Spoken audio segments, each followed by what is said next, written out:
Hello! In this video, we will show you how to prepare a great espresso with your Nescafe Dolce Gusto Eclipse. Adjust the drip tray to the high position.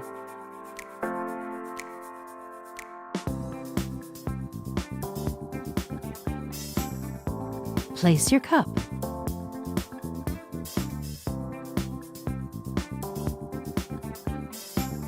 On this capsule, we recommend selecting 2 bars on the touch interface or adjust to your taste.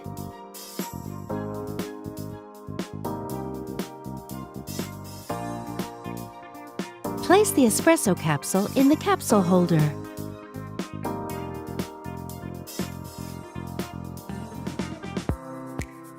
Press the touch button for hot.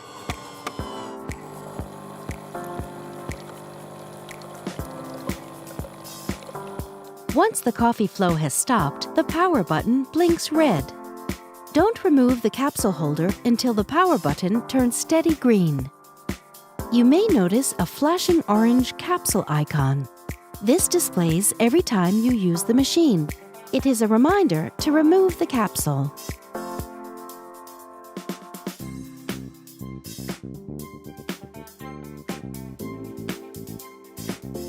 Remove the capsule. Tip it into a bin. Reinsert the capsule holder. And that's it! Enjoy your espresso with thick, velvety crema. With Nescafe Dolce Gusto, you can enjoy a wide range of delicious coffees, teas, and hot chocolates.